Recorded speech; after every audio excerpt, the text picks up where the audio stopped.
everyone. Welcome back to Cincinnati Zoo Tales. I'm Jenna. And I'm Mark. Thanks to everyone for tuning in to another episode of Cincinnati Zoo Tales. It's a celebration today, Jenna. We've got some members of Team Africa here. We're being joined by Alyssa Browning and Teresa Truesdale, some of our co-workers. Excited to celebrate Fiona's 9th birthday. Happy birthday, Fee. It's wild. We are celebrating 9 years of this, and I think I say it every year now, but I'm like, it's good, but there's really not a whole lot going on that's new to share with everyone with Fiona now that she's 9. But we're happy that people still love her, and she's still, probably the world's most famous animal.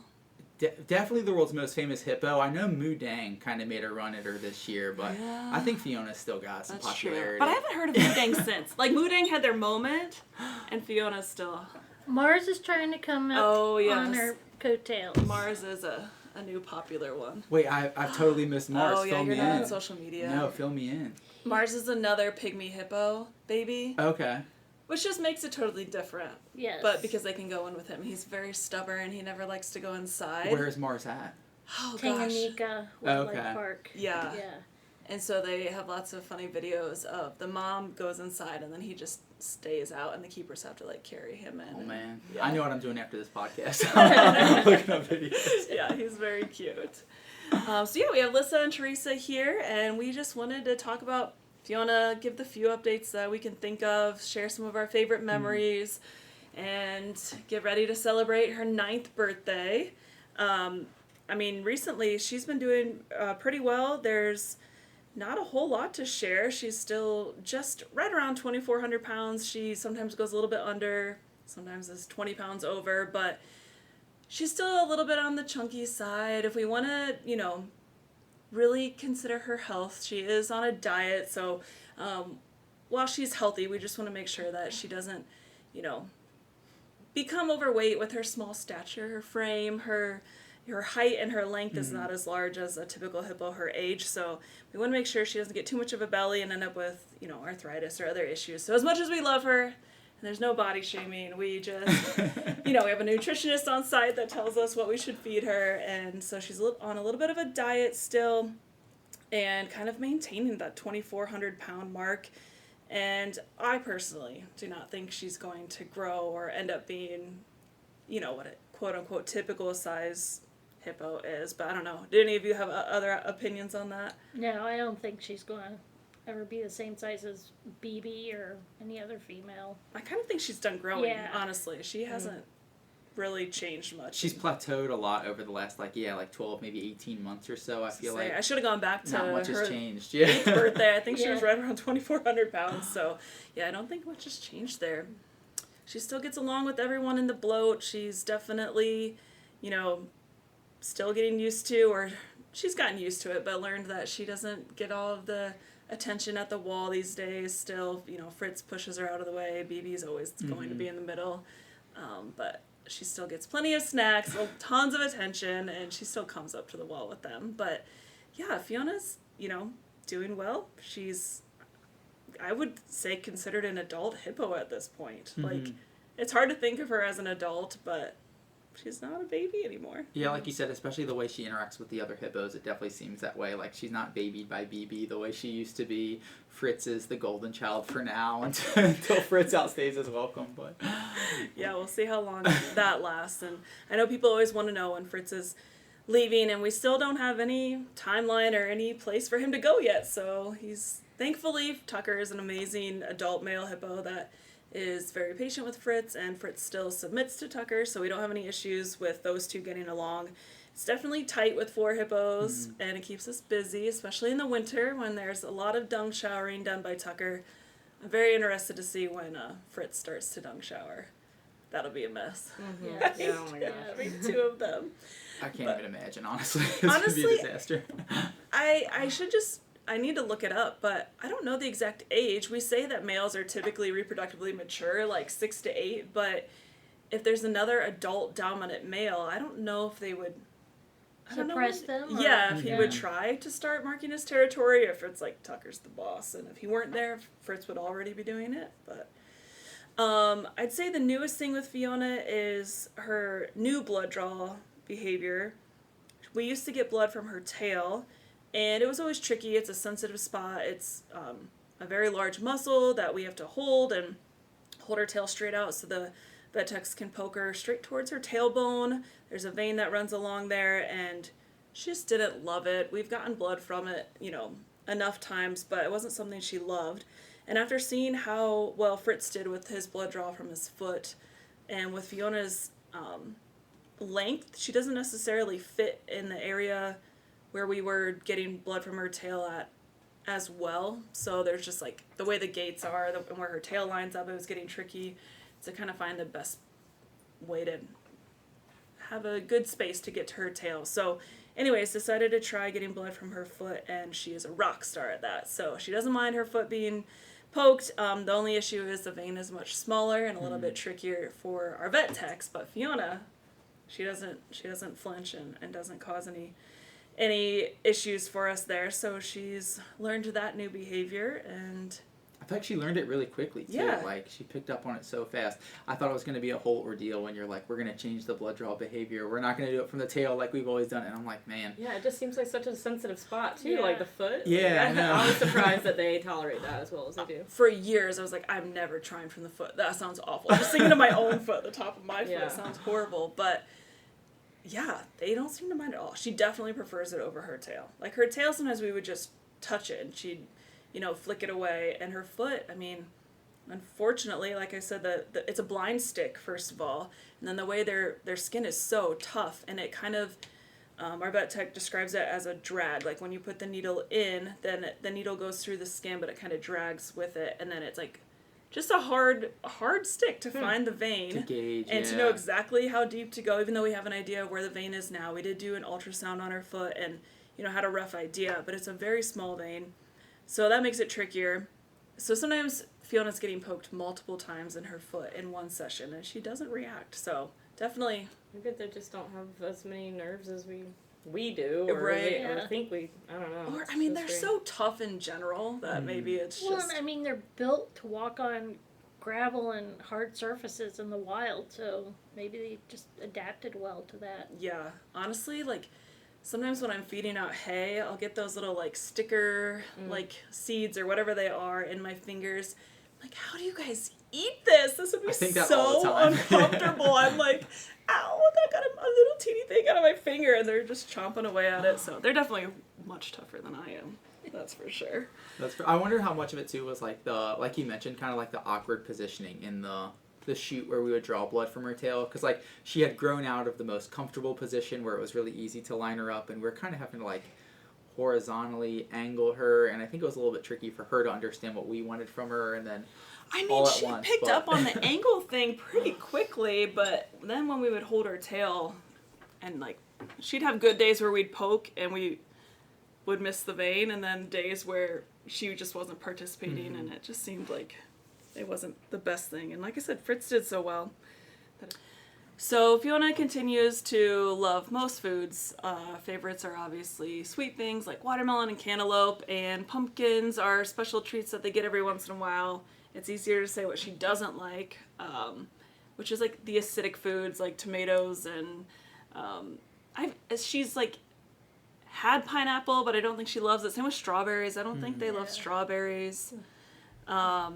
But they eat Brussels sprouts on a regular basis, and squash, and sweet potato, and carrot, and spinach.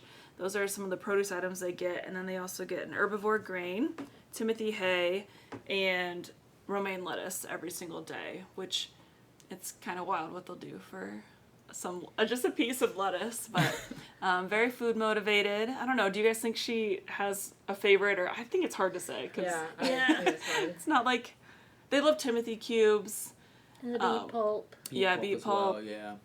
It's Yeah. fun, but Like you said, I think it's easier to say what they don't like versus Yeah. because they're so willing to move or do whatever we ask for most foods, and then every now and then you get like, I feel like the grapefruit or the tomato, something like that, where they're like, no, we're good, we don't even need to touch that, and you're like, oh man, what's the wrong food? yeah. But overall, they're not picky, and just pretty easy to work with. We're lucky. I know it can be hard to medicate some animals, and our hippos don't seem to have any issues with that, so very lucky, knock on wood, with our well-behaved hippos. Everyone else is doing well, and winter season is tough because they're inside a lot. If you're coming to the zoo, I shouldn't say a lot. You never know about Cincinnati weather. But if it's, 35 and sunny, they'll definitely be out. If it's a little bit colder than that and it's been cold for a while, we try and get them out at least for a few hours to get some fresh air and run around a little bit. And we keep our pool heated so they're able to go in the water and stay warm that way. But because when it is too cold here, they're all inside.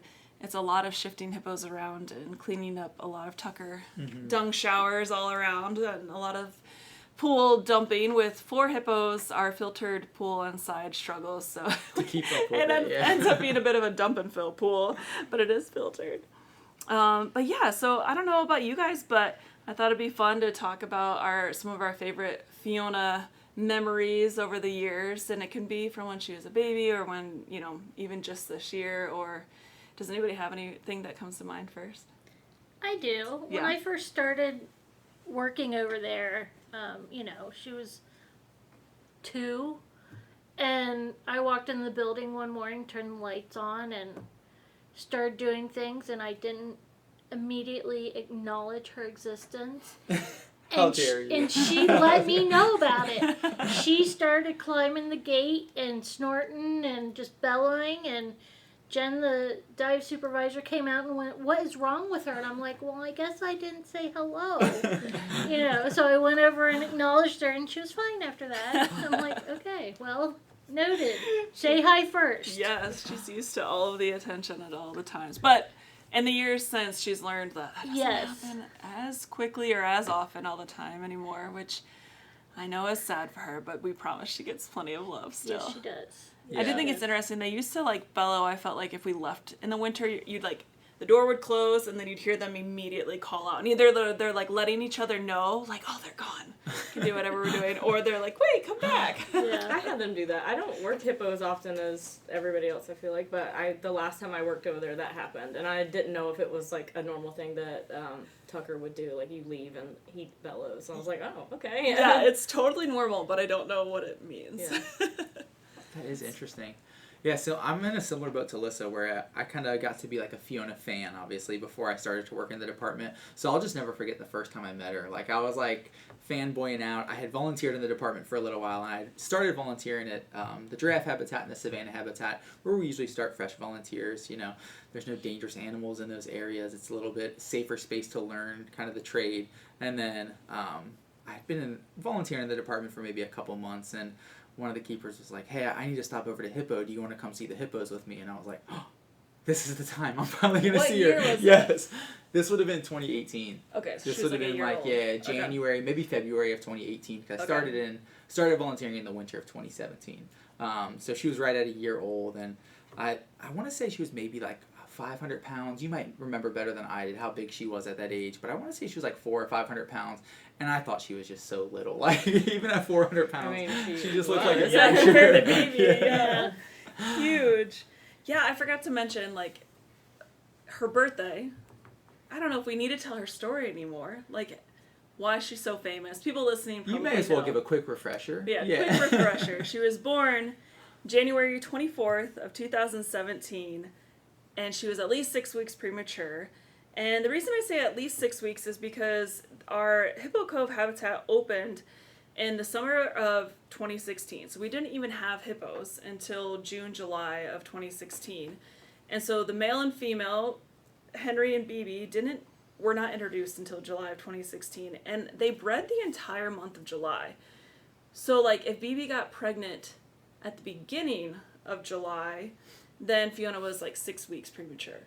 But if she got pregnant at the end of July, that's 10 weeks premature. She's the only hippo we know of that was born premature, definitely in zoos. I'm sure it's happened in the wild, or I assume it's happened in the wild, but we don't know of those. I'm sure those calves did not survive. So there have been other hand-raised hippos, but Fiona was very popular because of many things. One, BB allowed us to do the first ever that we know of ultrasound on a Nile hippo, so we knew that she was pregnant. We announced it January 9th of 2017, and we were expecting Fiona in March, and then she came January 24th, and then we just kind of shared her story from that day on, literally from January 9th. And then when she was born, I was terrified. I don't know about you, but I was like, what are you doing? You know she might die, right? When our PR team came in and they were going to share her story, because Fiona's kind of the start of more transparency from zoos when hard things are happening. I feel like we didn't always share if a baby was born right away. We would wait until we saw that it was nursing or it was doing okay, or wait a few days, make sure the mom was okay. And with Fiona, we're like, well, everyone, we shared that she's pregnant. Everyone knows they're expecting a baby hippo. It wouldn't make sense to, Just she never survives, announce share anything, it 3 months later, or if she doesn't survive, announce it. So I think it's really important that they shared it, but it was terrifying at the time. And yeah, because it didn't look very promising at the very beginning. No, it was so you're like, I don't know if bittersweet's the right word, but so excited but also terrified all at the same time. I remember Dan sent the first picture and I think my response was, is it alive? She did not look real. Her feet were super gelatinous. They're covered in a soft material, so when they're born their hooves don't hurt the mother, but hers were extra underdeveloped, I guess. Yeah. And just crazy looking, and she was too weak to stand, she couldn't nurse, so she just looked, I didn't know she was alive. Yeah. And Dan just sent a picture, he didn't say anything with it. It was 3 a.m. So we'd been sharing her story from day one, and I'm glad we did. And I think our zoo definitely shares things, the good and the bad, and shows how much effort zoos will put into making sure animals have the best care possible. And other zoos, I think, have started to follow along with that. So we started sharing her story. She, they did an update at noon, I think, every single day for 6 months, and then they tried to take a break, and the public went crazy. People rioted, yeah. But people were fighting along with us. We weren't sure she would survive. We had ups and downs the first couple of months, but I think by the time she was 3 months old, or not even 3 months old, it was March, after she made it past her teething issues. She wasn't really taking bottles very well for a little bit there. We had to have Cincinnati Children's Hospital come in, help get a life-saving IV in her with their vascular access unit. It has ultrasounds that can find teeny tiny little veins in NICU preemie human babies. So they helped us with Fiona and saved her life in that way. And once she started getting back on the bottle, I think it was early March, I felt comfortable. I think she definitely she was seemed going to survive. Yeah. But I know some people were really scared when we first introduced her to the pool, the outdoor pool. But there were a lot of milestones to hit along the way. Yeah, for sure. I'm curious because Jen and Teresa, obviously you guys have been here since before day one. You were with Henry and BB when they first came here, obviously. What was your memories of this early time with Fiona? You mentioned it was kind of apprehensive, a little nerve-wracking, because you didn't know how she was going to make it. Did anything stick out in your mind from that time? Good or bad? Yeah, either way, yeah. I mean, the first thing that comes to mind is the video of her walking when she was, 2 weeks old. It was 2 o'clock in the morning, and she just got up and started walking across the room, and I'm like, oh, what's she doing? I thought she was too weak for that, so I thought she was doing well then, and then shortly after that is when she started having the issues and needed the vascular access. Her walking in the middle of the night was always a fun one for me. Her doing the snorting thing, she still does to this day, where you get in her face and just go, and she does that back. She snorts. I love that. Yeah, and she still does it now. I was over there last week, and she still does that. I think that's really cute. I can't even picture baby Fiona doing that. I think it's cute when she does it when she's 2,400 pounds. Yeah. Getting to swim with her in the little pool was that's always... the little pool. Swimming with her on the habitat is definitely and her running around and chasing us. Yeah, inside. anytime she had the zoomies, that was the cutest. My favorite, lifetime memories. The Is, pictures of her as our barn hippo, where she's just at our feet while we're doing stuff and hanging out on the shelves that we would normally store chemicals on, and she's just hanging out over there. She's oh, you're making my formula? Cool. I'll just hang out right here by your feet. Yeah, swimming with her was super duper fun. I don't know. I liked the warm baby pool better than the cold outdoor pool. I mean, it was all fun though. I liked swimming with her regardless, but I just she's blocking out the part where we were sitting in this pool, which is full of hippo poop. baby part of the job, you hippo know? poop. I was putting my face in that pool. But it was just like, I was gonna say tepid, like what, like 90 degrees, like, so not like hot and not cold, and just like poop. It was fun, amazing, never complained about it, but I like the outdoor pool better. It didn't feel like you're just sitting in like a baby's diaper. But we did, it was January and we kept it like right inside the keeper door to come into the building, and we'd get there at like, well, we were there all night, but like the morning shift would be like 5 or 6 a.m. You'd start, and so you'd be in that pool before even like the rest of the keepers got here some days, or maybe it was just cold and still dark that I'm remembering it. But people would like come into the building, and you're sitting in this like 90-ish degree pool, and it'd be freezing outside, and all of the cold air would just come rushing in, and you're just sitting in like a t-shirt and like running shorts and baby poop and just like cold, but it was so fun. You're like, this is the best thing ever. And then if you actually say it out loud, it's like, that was kind of weird. It is interesting the way we can block out the bad parts of those memories and just remember the good. I remember like worrying that I would fall asleep somehow on the first night that I stayed with her, because I stayed with her the first night she was born, so I knew BB was going into labor that day prior, so I was like checking my phone every 5 seconds, and then got the text from Dan at 3, and then I came in at 5. So like I was going on like no sleep, worked that day, went home for a little bit, and came back, and I was like, am I going to get in trouble if I fall asleep? Like, and everyone left at like 11 p.m. and I was just terrified. Like there was no way I was going to sleep. Like, what was I supposed to do if something went wrong? I was like, this is so much pressure. I will never sleep. And it was 98 degrees in that room. It was hot in there, yeah. And it was not comfortable. This is when she was in the dive office, right? Yes, just the very first night. Like, we didn't know what would happen, and it was terrifying. But also, like, super special, of course. Yeah. Like, I was like, this is so cool, but oh my gosh, if something happens Terrifying on my too. watch, I will not be okay. But she's here. She's 9. It's crazy. She's doing great. Yeah. She's still afraid of bubbles for a giant hippo. Doesn't like snow. I came across a video recently on my phone of her. She spooked really easily when she was a young. I don't know how old she was. She might have been 6 months or a year. But there's a video of another keeper like just walking into the building behind her, and she was just busy eating in the stall, and this keeper walks in, and she just bolts for like it just hits the door. Like, are you okay? What happened? Like, I just walked in the room. Like, I just spooked her.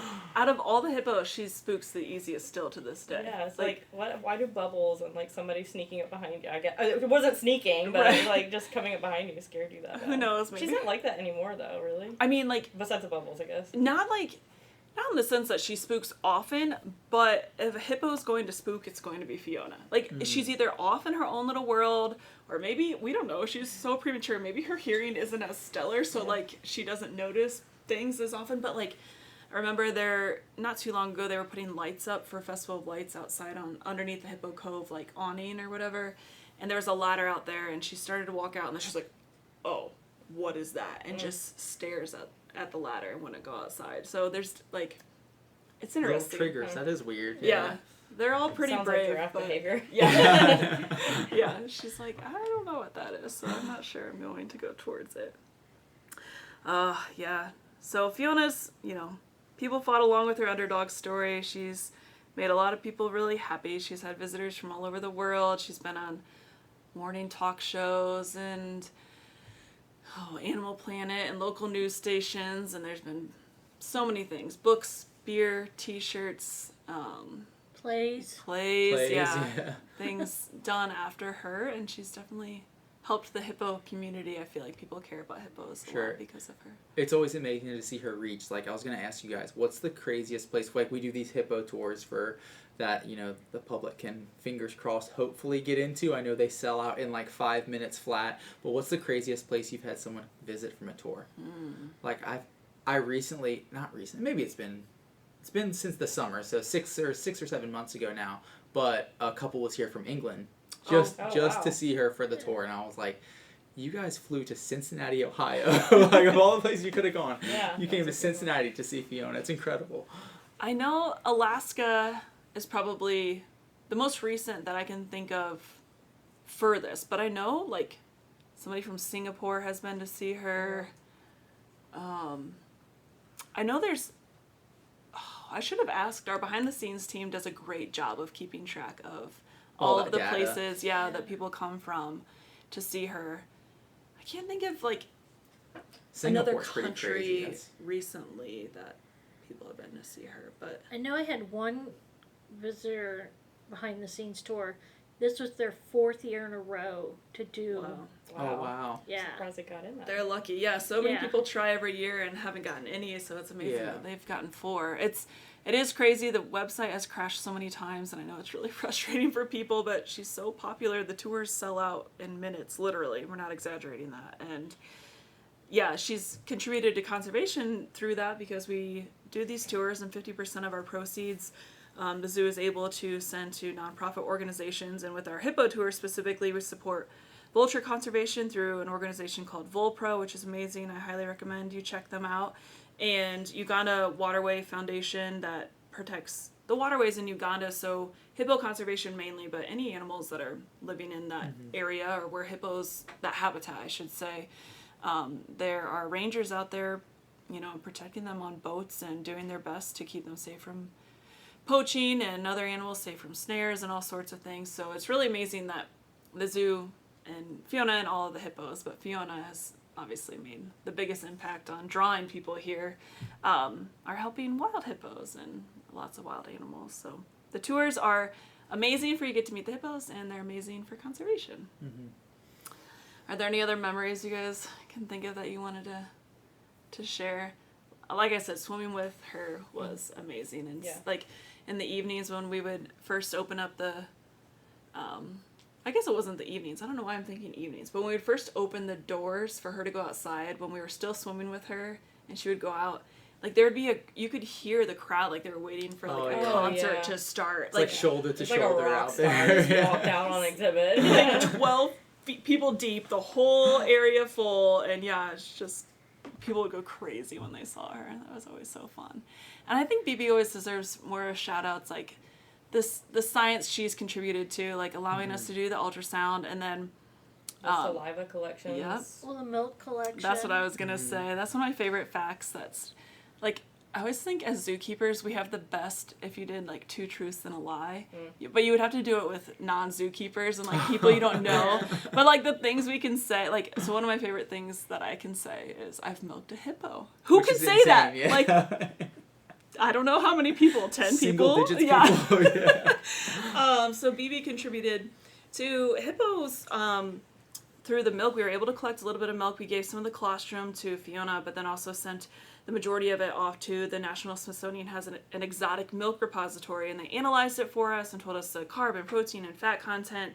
So we were able to make a formula that was healthiest for Fiona, and we've been able to share that with at least 3 other institutions I know that have had to hand-raise hippos, an orphanage in Africa. So definitely BB is contributing to hippos. But yeah, I think of the 2 truths and a lie. It's like, I've swam with a hippo and survived. I've milked a who is this person? If they didn't know your job. Yeah, there's so many fun memories with Fiona, and I think that she obviously doesn't look like a baby anymore, but she's still smaller, but she still has just like this special, there's something special about her when people come to see her. She She's got a seems to little more interact sass, with a people. little more She personality. Yeah. still finds the big cameras and does all of the Fiona things still. For sure. She's definitely like a once in a career type of animal. Oh my gosh. Like, you'll Yeah. never be around another craze like this or another animal like this the whole rest of your career, as long as you're working in the field. It's pretty crazy. I mean, yeah, once in a lifetime. Truly, people will ask questions like, well, what do you think will happen when she's this age? Or what do you think you'll do when this happens? I'm like, we have literally nothing to compare her to. We can't even say like, oh, well, most premature hippos end up like getting to typical size just later on in life, where most premature hippos, are typically more petite, and there's literally no other hippos. Yeah. So it's kind of crazy. I do have like Fiona questions for you guys. trivia, I'd say. I know Mark always does Let's trivia, do it. so we'll see how I love being on the other end of Yeah. this. I've been waiting for this all day. I'm excited. Just little, like, tidbits about Fiona. We'll see. You guys can all chime in if you know the answer right away, or you can just go one by one. But, okay. Fritz weighed 724 pounds the week of his first birthday. How much did Fiona weigh? So you were bringing this up a little bit earlier, about when she was about a year old. You were initially saying, like, what, 500 pounds? Yeah. I would guess 450. I Okay. think I was probably a little high. I would guess 450. 400. I'll say 5. Just. I was actually shocked because I cannot remember these facts. So I did look all of this up. And she was actually not too far off from Fritz. Oh, really? Okay. She was 661 pounds the week of her Interesting. first birthday. Yeah, I now remember that. And he was 724. Huh. So yeah, it's I like guess she was that big. Yeah. she grew, it seems like, almost at a normal pace, but then just like wasn't meant to get much bigger. Yeah, that's so weird. Yeah, so at 2 years old, and he's like taken off compared to Yeah, her. Fritz, So I at checked, 2 years, especially lately, he's on a growth spurt right now because he's getting massive. at 2 years old, Fiona was 1,006 pounds, and at 2 years, Fritz was 1,264 pounds, and then at 3 years, she was 1,276. So at 3 years, she was the weight of Fritz at 2 years. At 2. But then he's slowed down, and he's 1,700 pounds at 3 years. He's about 1,800 pounds now, but in August he was 1,700 pounds. And at 9 years old, we mentioned this, she's 2,400 pounds. Come a BB, for long example, way. is about 3,300 pounds. Because she was 29 when she was born, so Yes. come a long way from Yes. a little Yeah. 29-pound. Typically, they're about Like- 7,500 pounds. Fritz was 80 pounds when he was born. Teresa got that one. Oh, yeah. She gets credit for the I first forgot about question. who's right. Yeah. Teresa Price is Right. Price is Right. Fiona, Teresa wins. Okay, so I don't know. I think this will be a guess for you guys, but maybe Teresa will know. What month, or you can guess a date, did we fully introduce Fiona with BB? So like they got to share space together.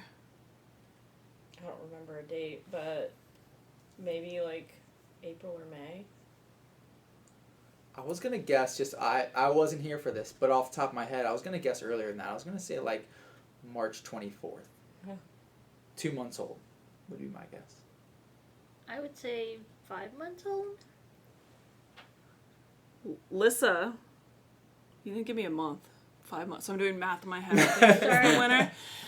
Okay, so March, she was teeny, like baby back then. Okay. Because if you think it was end of January, so she was only, like 6 weeks old. Yeah. Beginning of March. So yeah, at I was that- still doing overnight. I'll say so at that point, was she 7, still 8 in the weeks dive old. office? Yeah. Mm-hmm. Okay. I should have looked it up. At one point, we moved her from the dive office to her own stall, but we stayed with her until midnight, and somebody came in at 5 a.m.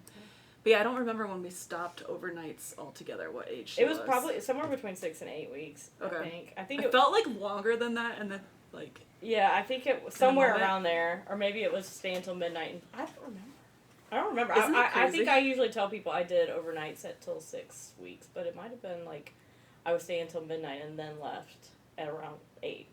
I don't know. Our So, yeah, memories are terrible. I'm sure it's all a blur too, because your Yeah. sleep schedules are all messed up. Yeah. You're stressed out as can be. Like it all It just. seemed like it was a lot longer than that. Right. I don't know.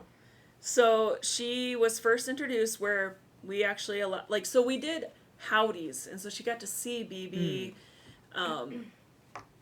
I would have guessed May if I hadn't looked at the notes. I thought it was May. It's actually June 6th of 2017 is when we first let her and BB have the same space, and we did what we call a creep access, where Fiona could run back to a keeper because we only had the doors open far enough for baby Fiona to fit through.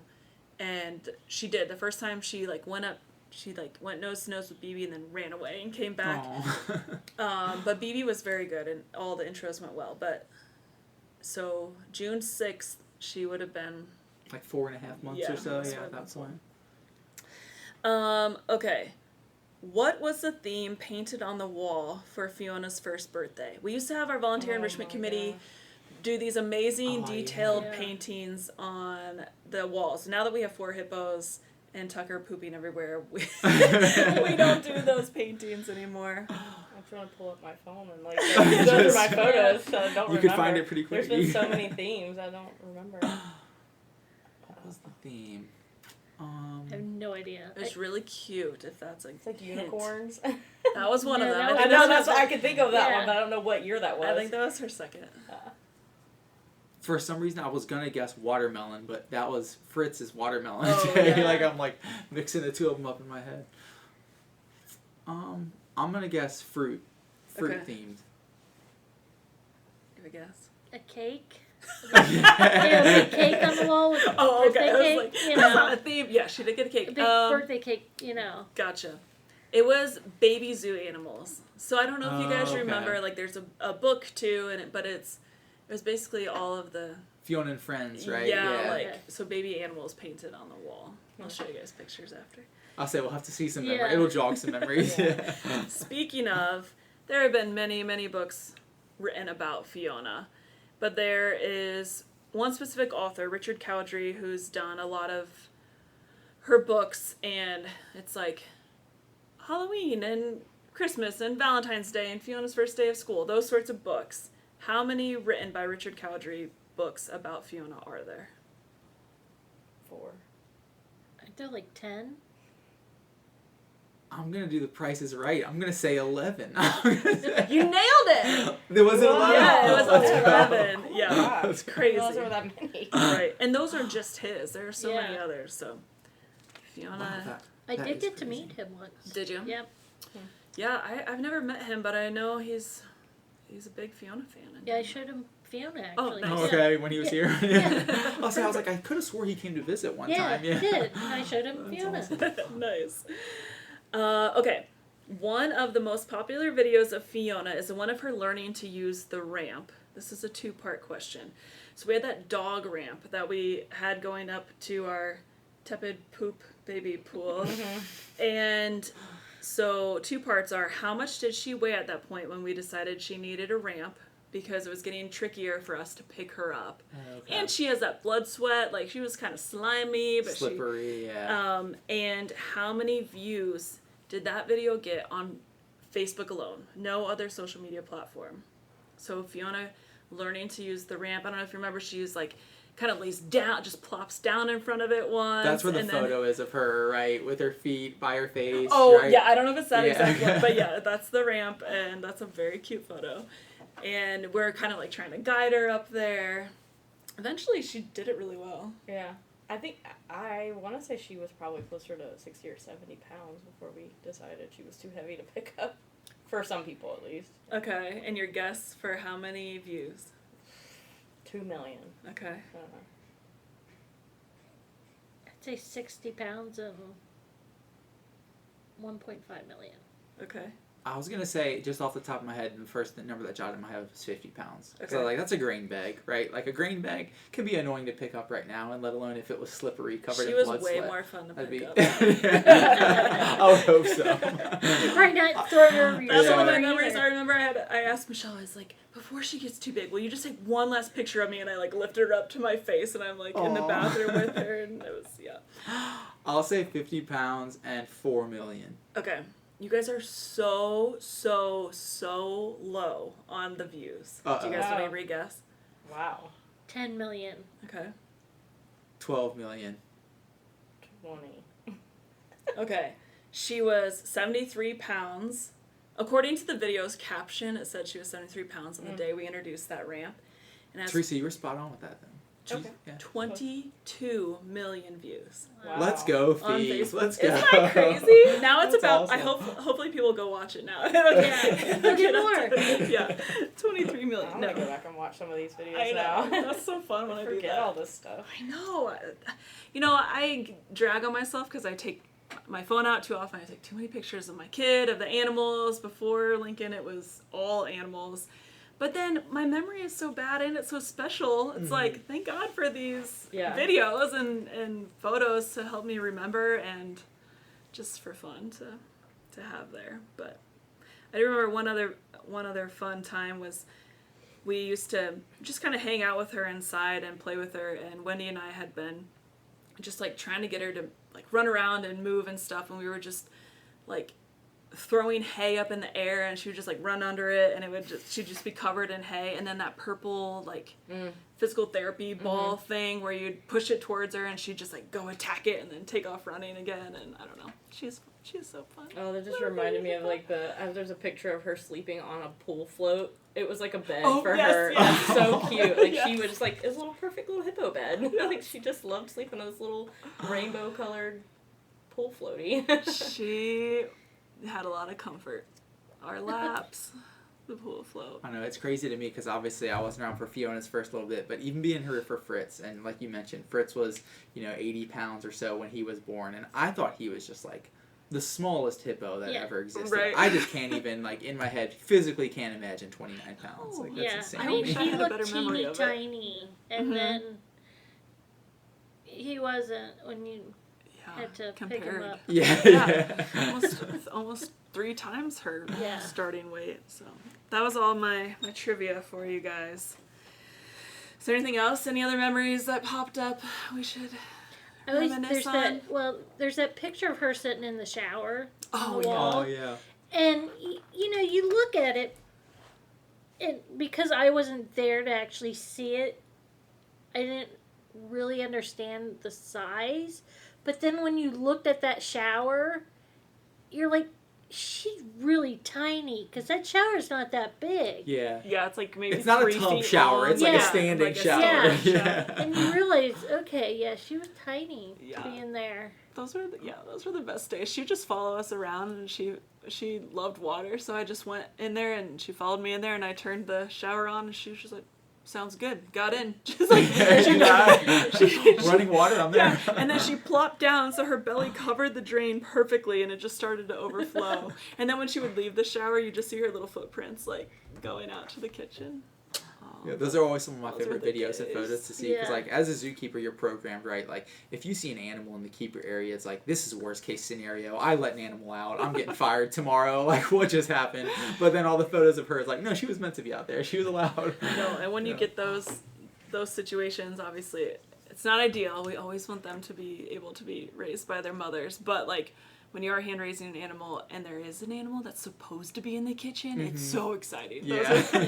You get to break all the rules. Those are the Yeah. best times. Yeah. Okay. Well, I have one final question. I'll direct it towards you, Mark. What can I do? What can I do? Shout out to Lisa Tuis, my mom, for this one, the lifelong librarian.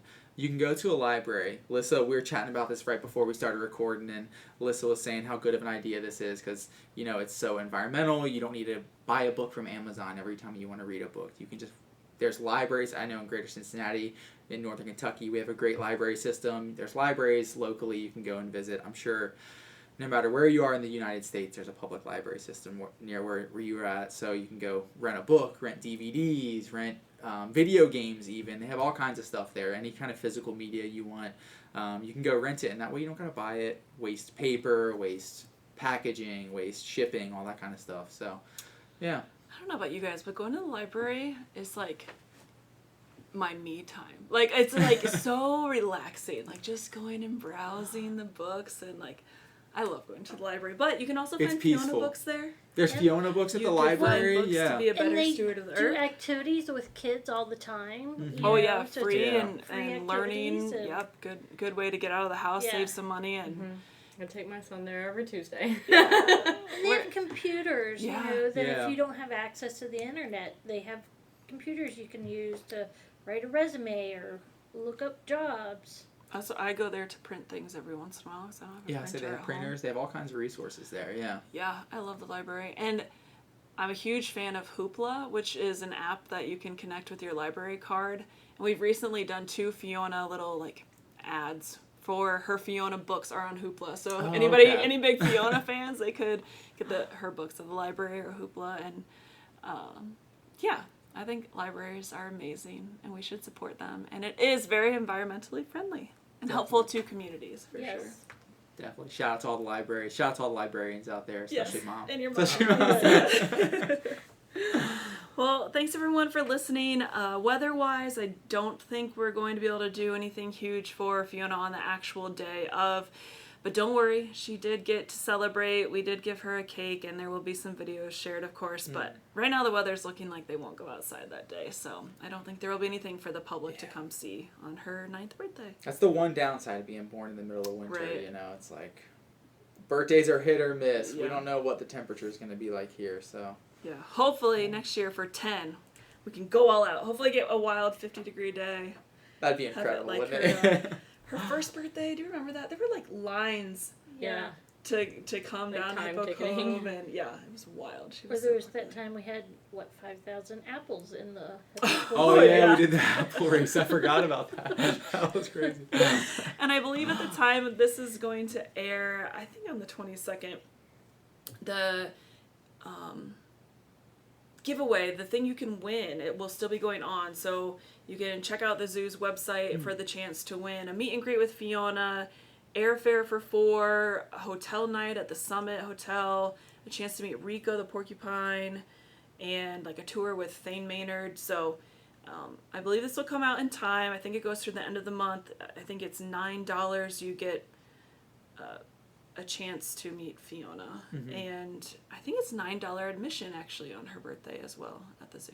So you can come. I don't think it'll be warm, and I don't think you'll see Fiona. If you want to come for a discounted price on the 24th, you can. Happy birthday, Fee! Awesome. Yeah, thanks to everyone for listening. Teresa, Alyssa, thanks for joining us. Having a gang back together for a little Fiona reminiscing is always fun. Yeah. Yeah, it's the one memory will spark another memory. And it's Yeah. lots of fun. Well, thanks everyone for listening. We hope you have a great day. Happy birthday, Fee!